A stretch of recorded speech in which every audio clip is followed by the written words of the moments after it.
Salut chers internautes, savez-vous qu'il est possible de réaliser des biscuits à partir des tubercules tels que du manioc, la patate et du plantain? L'équipe d'Investir Innové en Afrique TV pour toucher du doigt cette réalité est allée au quartier Ekundum, au lieu dit un petit marché où se trouve l'usine de fabrication. Pour en savoir davantage sur le personnage qui fabrique ces biscuits, faisons d'abord une virgule avec ces génériques et retrouvons-nous juste après le point.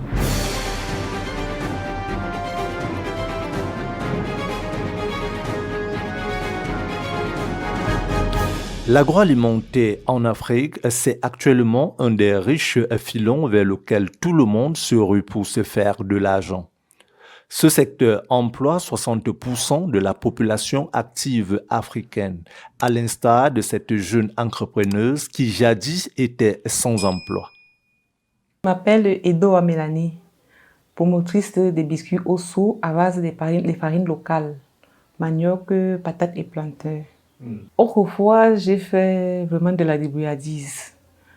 Après avoir fait des stages, la recherche d'emploi, un peu de tout, j'ai commencé par les perruques. Quand l'activité des perruques avait chauffé, à un moment, je tissais les perruques à la maison, je montais et puis je livrais, je passais dans les réseaux sociaux et autres, je livrais et tout. Mais quand les machines industrielles sont venues au marché, que ça a commencé à produire les perruques à tout moment, donc ça a un peu tué les petits artisans. Donc ça m'a fatiguée et puis j'ai commencé de temps en temps, pendant les périodes de fête, j'ai fait les nœuds papillons, je vends au marché et puis bon, tout ça je voyais que c'était pas prometteur en fait. Et jusqu'à ce que je commence à réfléchir à quoi faire, à ne plus chercher à demander au travail à gauche à droite. Donc j'ai commencé à réfléchir comme ça. Cette jeune entrepreneuse, titulaire d'un master en gestion et ressources humaines, ouvre sa structure en juin 2023. Après être formée par des mains des experts, elle baptise son entreprise du nom de Osu pour des raisons suivantes. Osu signifie en avant. Pourquoi Osu? Parce que je me suis rendu compte que dans ma vie, chaque chose que je fais, c'est comme une histoire. J'ai essuyé plusieurs échecs et à chaque fois, j'ai toujours l'impression de piétiner, de rester sur place. Alors, j'ai décidé qu'il fallait que j'aille de l'avant. Et voilà pourquoi le nom Osu. Il faut noter que mon premier garçon est atteint d'un syndrome rare qu'on appelle Asperger. Donc, c'est un peu une classe d'autisme. Étant dans ce milieu, nous avons constaté que les parents se plaignaient beaucoup de la farine de blé. Parce qu'on s'est rendu compte que la farine de blé faisait accentuer les crises, en fait, les crises d'autisme. Donc les enfants étaient plus violents, plus agités et parfois très constipés. Et dans la recherche de solutions, on a commencé à travailler sur des farines locales. Donc des farines de chez nous, le manioc, la patate, le plantain, il y en a qui font même l'igname, le maïs et autres. Et c'est là où on se rend donc compte que ces farines sont aussi pratiques que la farine de blé. Avec ces farines, on peut faire les gâteaux, on peut faire des crêpes, on peut faire un peu de tout, quoi. Donc c'est comme ça que, en ayant fait des formations sur l'entrepreneuriat, j'ai donc décidé de me lancer dans la production des biscuits pour attirer les enfants et amener les gens à consommer les tubercules autrement. Parce qu'il faut quand même noter que de plus en plus, avec les habitudes alimentaires, les personnes n'acceptent plus de manger des tubercules de façon nature. Vous allez arriver dans des maisons où les enfants ne mangent pas le manioc du tout. Vous allez arriver où les enfants ne mangent pas la patate du tout. Parfois, ils ne connaissent même pas la patate. Donc, moi, j'ai voulu amener les enfants et d'autres personnes à manger nos tubercules autrement que de façon nature. Voilà pourquoi je me suis lancée dans la production des biscuits. L'agroalimentaire consacre plusieurs industries, en déclenche d'autres, crée de nouveaux métiers et renforce la nouvelle classe moyenne en Afrique. De plus, investir dans ce secteur ne nécessite parfois pas d'immenses moyens. Quand j'ai commencé la production, j'ai commencé avec mon petit four de cuisine à la maison. Donc j'ai même commencé d'abord comme un jeu même, parce que avant je produisais pour les enfants. Je produisais, les enfants mangeaient. C'est même mes enfants qui me poussent à dire que maman, tu es là, tu cherches. Parce qu'au départ, avant de me lancer dans mon propre business, j'essayais de m'associer à d'autres personnes. C'est même mes enfants qui me disent que maman, si les gens te font n'importe quoi, tu es capable de lancer toute seule. Regarde tous les biscuits que tu nous produis, si c'est très bon. Lance-toi avec tes produits. C'est comme ça que je commence donc à produire mes biscuits. Parce qu'au départ, je faisais que les farines. Et puis, c'est juste les farines que je présentais aux gens. C'est donc mes enfants qui me poussent à commercialiser ce que je produisais déjà qu'ils aimaient à la maison. Donc voilà comment je me mets dans les biscuits. Et maintenant, j'ai commencé avec le four de la maison. Donc mon four, c'était un plateau, comme les fours de cuisine, quoi. Donc je produisais un peu, 1 kilo, demi-kilo. Je présente aux gens, les gens aiment. C'est comme ça que j'ai commencé doucement. Et les gens ont commencé à apprécier. Donc je faisais des pas dans les bureaux, je montre, et c'est comme ça que je faisais. Et c'est au fur et à mesure que j'ai commencé à économiser mon argent de poche. Parfois, même les enfants, de temps en temps, la femme me dit, maman, voilà 1000 francs, ajoute à ton business. Voilà, comme ça, on faisait, et puis petit à petit, on monte. Donc, jusqu'à présent, c'est sur fonds propres. L'industrie agroalimentaire en Afrique est le secteur qui transforme la matière première agricole sur le continent. Faisons une virgule dans l'atelier de Mélanie Edouard pour connaître le processus de fabrication de ces biscuits. Pour la production des biscuits, nous commençons par les tubercules que nous achetons au marché. Les tubercules, pour par exemple le manioc, que nous recherchons les tubercules au marché. Nous essayons seulement de regarder ce qui est frais parce que pour l'instant, on n'a pas de champ. Donc, on part au marché, on essaie de sélectionner des tubercules fraîches que nous venons transformer en farine. Et lorsqu'on a obtenu notre farine, maintenant, avec notre formule, nous produisons la pâte et nous moulons en biscuits. Et là, nous passons au four directement. Nous faisons 3 variétés. Les biscuits à la farine de manioc, les biscuits à la farine de patate et les biscuits à la farine de plantain. Ce sont les 3 variétés que nous avons pour l'instant. Donc, c'est ce que nous faisons. Et il faut préciser que nos biscuits sont sans mélange de farine de blé et sans lait de vache. Parce que, comme je vous ai dit, c'est toujours à cause des problèmes de mon fils qu'on s'est rendu compte que le lait de vache, beaucoup de personnes ne le toléraient pas. Donc, en voulant donc outrepasser cela, nous avons choisi d'utiliser le lait végétal de Souchet, qui est aussi riche pour la santé. Il faut noter que dans nos biscuits, nous retrouvons essentiellement les vertus qui sont dans les tubercules. Ajouté à cela, nous ajoutons la vitamine C, et des vertus, juste un peu de sucre, un peu de matière grasse. Et les vertus sont que telles que nous travaillons notre farine, nous la travaillons de façon à conserver toutes les vertus des tubercules. Donc, lorsque quelqu'un mange ce biscuit, il peut retrouver exactement ce qu'il pouvait retrouver en mangeant les tubercules de façon nature. Donc, on ne trempe pas longtemps nos farines. Nos tubercules gardent exactement toutes leurs propriétés. C'est pour ça que nous avons choisi de les transformer nous-mêmes avec les procédés que nous avons acquis dans les formations pour essayer de garder toutes les propriétés. Donc, le manioc, par exemple, le manioc est riche en magnésium, riche en potassium, en calcium. Et toutes ces choses-là, on les retrouve dans les biscuits. Associé à cela, le souchet qui est aussi très riche. Vous allez voir, par exemple, le souchet est très recommandé pour les personnes diabétiques parce que son sucre naturel est intéressant. Son lait, même de façon naturelle, quand vous consommez les graines de souchet, vous savez d'abord ça a un bon goût. Et ce bon goût-là, c'est vraiment un goût lacté. Quand vous mangez, vous êtes satisfait en fait. Et quand vous l'associez au biscuit, vous ressentez vraiment le goût de lait. Vous n'avez même pas l'impression qu'on n'a pas mis de lait de vache. Donc, toutes ces vertus-là, on les retrouve dans les biscuits. Et voilà pourquoi on dit même, c'est idéal pour les personnes de tout âge. Parce que vous allez voir même les personnes âgées. Moi, j'ai dans ma liste de clientèle plein de personnes âgées qui aiment bien ces biscuits parce que quand ils les mangent, ils n'ont pas de problème de digestion. Ils n'ont pas de problème de constipation. Donc, ils mangent de façon modérée et ils n'ont pas de problème.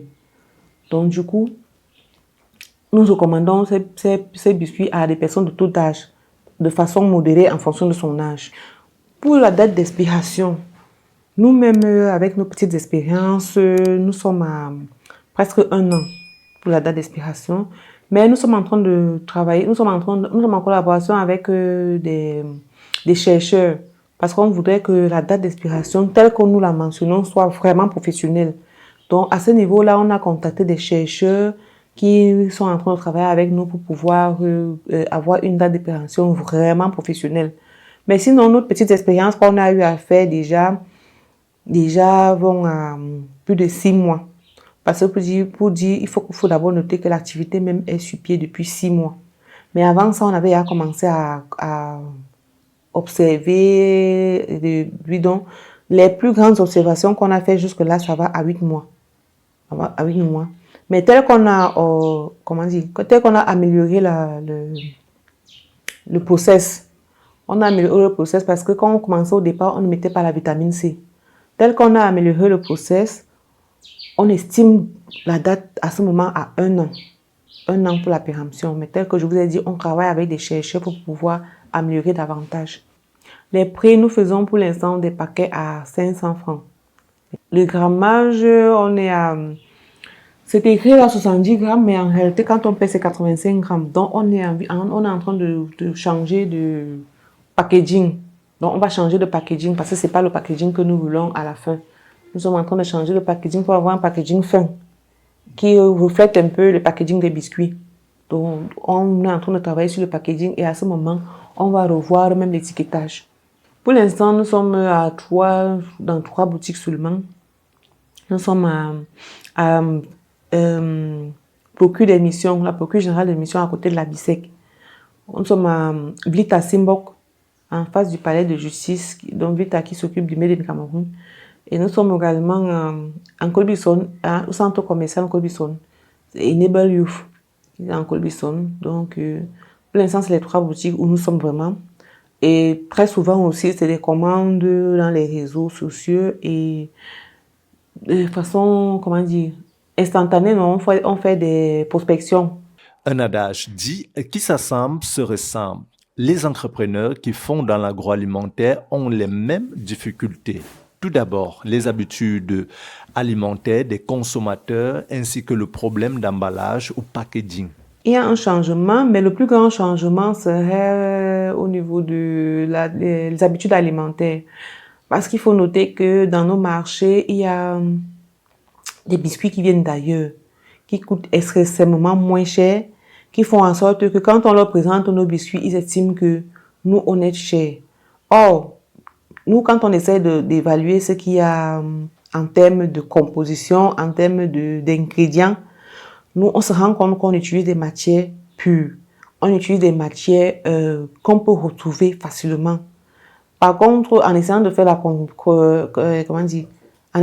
veille concurrentielle, on se rend compte que nos concurrents moins chers qui viennent d'ailleurs ne sont pas toujours... on ne peut pas facilement vérifier ce qu'ils ont utilisé comme matière. Et parfois, c'est des trucs sans jugement. On remarque que le taux de diabète augmente. On remarque quand même que le taux de diabète augmente. Et moi, personnellement, j'ai essayé de faire l'expérience en utilisant la farine de blé. En essayant de produire 1 kg de biscuits avec la farine de blé et en essayant de voir comment est-ce que je peux avoir un paquet de biscuits à 25. Et moi, je vous assure, je n'ai pas réussi. Et je me demande toujours comment est-ce qu'on fait pour avoir des paquets de biscuits à 25.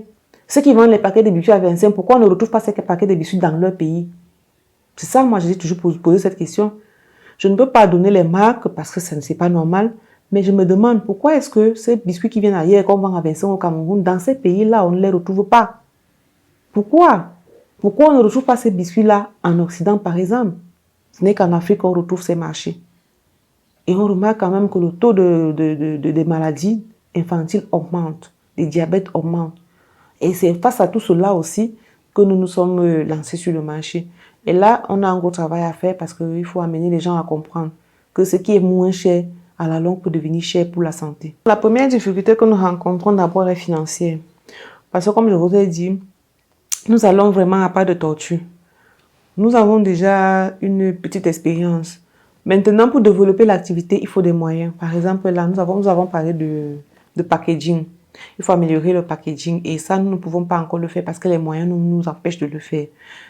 Et parfois même, trouver le matériel que nous cherchons sur le plan local est souvent difficile. Donc, il faut chercher vraiment qu'il a. Et ceux qui l'ont, parfois font des enchères. Et autre chose, les certifications. Les certifications coûtent un peu cher. Donc, nous essayons de le faire déjà, mais ça coûte un peu cher. Donc, tout ça, c'est un problème de moyens. déjà. En plus de cela, il faut noter que nous sommes en train de nous-mêmes chercher à nous lancer dans la production parce qu'acheter les tubercules, tout ça, c'est un peu coûteux. Donc, nous essayons d'avoir nos champs de tubercules pour déjà essayer de réduire les coûts de production. Donc, on essaie d'avoir tout ça et tout ça, c'est un problème de moyens. Donc, ça, c'est la première difficulté. Il y a ce problème de moyens, il y a ce problème de certification qui ne dépend pas de nous. Donc, il y a toutes ces choses-là qui nous bloquent encore, qui nous freinent encore un peu pour l'instant. Et maintenant, au niveau de la clientèle, on se dit quand même que si on améliore, parce que quand on fait souvent le tour des foires et autres, on voit un peu ce que les gens aiment. C'est pour ça qu'on s'est donné pour challenge de changer déjà le packaging. Donc, on se dit déjà que comme on a étudié la tendance avec ce que nous avons, en essayant de changer le packaging, de l'améliorer, on aura un peu plus de clients. Les produits sont très appréciés. Parce que tous ceux qui ont eu à déguster nos produits jusqu'à présent, on n'a eu que des retours positifs. Certes, il y a souvent eu quelques remarques, mais toutes ces remarques-là nous ont permis de nous améliorer. Mais nous n'avons eu que des retours vraiment positifs. Donc, au départ, moi je dis, pour beaucoup de personnes, c'est même déjà une découverte et une surprise parce que beaucoup de gens ne savaient même pas qu'avec les tubercules, on pouvait faire des biscuits. Qu'avec des tubercules, on pouvait faire de la pâtisserie. Beaucoup de gens ne le savaient pas. Qu'avec des tubercules, on pouvait faire exactement ce qu'on peut faire avec la farine de blé. La jeune entrepreneuse de 47 ans a pour projet de faire de l'entreprise Osu une entreprise industrielle. Et maintenant, dans un futur à moyen et à long terme, ce projet est un projet qui peut devenir industriel. Et vraiment, seul, on ne peut pas le faire. Parce que quand vous voyez des grosses industries de production de biscuits, ce n'est pas quelque chose que nous pouvons faire avec nos petits moyens. Ce que nous avons fait, c'est présenter un projet qui est vendable, en fait. Présenter quelque chose qui peut marcher. Maintenant, nous avons besoin d'être accompagnés pour que ce projet devienne un projet industriel. Nous envisageons de nous étendre dans tout le territoire national, déjà national. Et vraiment, avec ces conditions, on ne peut pas. Ça, il faut se le dire. Déjà, couvrir même déjà tout Yaoundé, c'est compliqué. Donc, nous voulons nous faire accompagner pour pouvoir transformer ce petit projet artisanal en projet industriel au bénéfice de tous les Camerounais et vraiment de beaucoup de personnes. Pour la production de ces biscuits, nous avons, pour l'instant, pour d'abord produire les farines. Nous avons nos bassines, les couteaux pour la transformation des tubercules en farine. Et lorsqu'on a fini de couper nos tubercules, de laver, faire tout ce qu'il y a à faire, on les passe au four. Notre four nous sert en même temps de four de cuisson et en même temps de séchoir pour aliments. Donc nous les passons d'abord au four pour les sécher. Et lorsqu'on a obtenu des lamelles sèches comme celle-là, on les passe au moulin. Bon, là, nous n'avons pas encore notre propre moulin, donc on le passe au moulin un peu commercial. Et lorsqu'on a fini de faire ça, nous tamisons pour avoir notre farine. Et maintenant, pour les biscuits, nous avons le four qui sert déjà pour la cuisson. Nous avons des moules à l'unité qui sont vraiment pas pratiques parce qu'il faut produire une unité à la fois.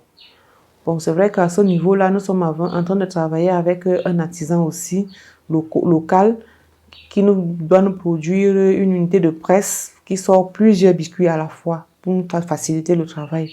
Donc ça déjà, c'est un projet et c'est déjà entamé. Donc nous espérons finir avec ça très prochainement. Pour mélanger la pâte, nous n'avons pas encore de batteur électrique. Donc on fait tout à la main.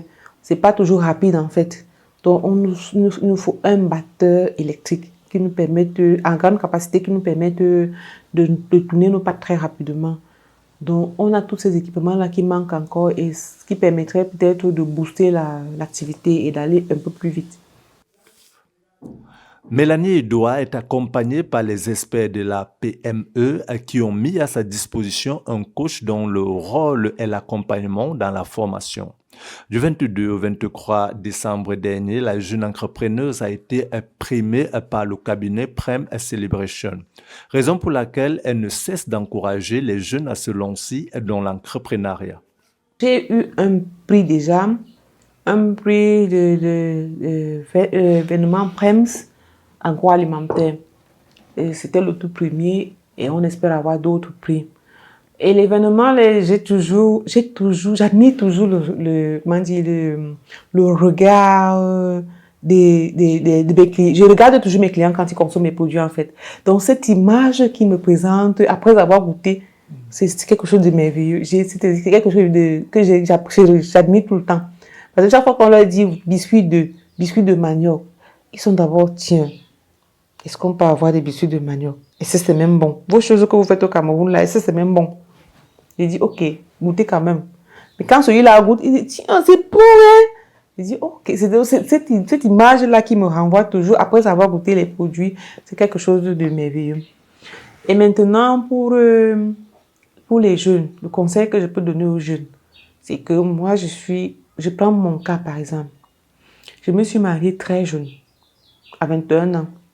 Et j'ai eu des enfants très jeunes aussi. Et beaucoup d'enfants très rapidement. Donc ça m'a un peu, avec la situation de mon fils qui dérangeait un peu, ça m'a un peu calé à la maison. Donc je suis restée là beaucoup d'années à me lamenter sur mon sort. Et ça, quand j'ai compris que je me lamentais pour rien, je me suis dit c'est une perte de temps. Et quand je regarde autour de moi, je me rends compte que beaucoup de jeunes perdent le temps. Perdre le temps à dire il n'y a pas d'emploi. Perdre le temps à dire les gouvernements ne font rien pour nous.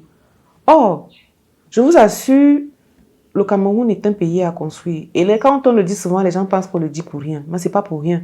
Je vous assure, il y a tout à faire au Cameroun. Tout le départ, c'est la volonté. Dès qu'on a la volonté, on va faire quelque chose. Moi, je le dis parce que je suis dans le milieu de l'entrepreneuriat et qu'autour de moi, il y a beaucoup de jeunes. Et moi, je vous assure, pour que je me lance, ce sont des plus jeunes que moi qui m'ont mis vraiment la pression. Parce que quand moi, je suis arrivée, en voulant demander le travail aux autres, je me rends compte que ceux à qui je veux demander le travail, c'est les plus petits que moi. Moi, j'ai été choquée. Mais vraiment choquée. Et c'est là où j'ai compris que je perdais le temps. Cherchons à se former. Ne regardons pas les diplômes. Les diplômes ne servent à rien. Moi, j'ai eu beaucoup de diplômes. Mais vraiment beaucoup de diplômes. Mais ces diplômes ne me servent à rien dans mon entrepreneuriat. Si oui, peut-être à mieux gérer mon entreprise. Mais ces diplômes ne me servent à rien. Je dis toujours ça aux gens. J'ai eu beaucoup de diplômes. Les gens se sont moqués de moi. Les gens me disaient que je ne vais rien faire avec mes diplômes. Mais ça ne m'a jamais dérangé. Faire tout ce que je fais là, ça ne me dérange pas. Au contraire, je suis très fière de travailler pour moi-même. Quand je me lève le matin et que je sais que je peux faire quelque chose pour moi-même, je suis tellement fière. Quand je me lève le matin et que je vois qu'autour de moi, il y a 2 personnes qui sont là à attendre que je leur donne les ordres, à attendre que je leur dise faisons ceci, faisons cela. Mais c'est une fierté de savoir que d'autres personnes peuvent compter sur soi. Moi, j'ai compris que la jeunesse perd le temps. Il y a tellement de choses qu'on peut faire. Dans tout ce qu'on veut entreprendre, si on se forme, première chose. Si on s'informe, deuxième chose. Si on accepte les critiques, parce qu'on ne peut pas devenir entrepreneur sans accepter les critiques. Si on accepte de s'améliorer, vraiment, il y a tout pour réussir. Et sachez que quand on commence, on va tomber, on va tomber, on va tomber. Mais à chaque échec, on doit comprendre pourquoi on est tombé et se relever. Si on tombe et on reste assis, c'est fini.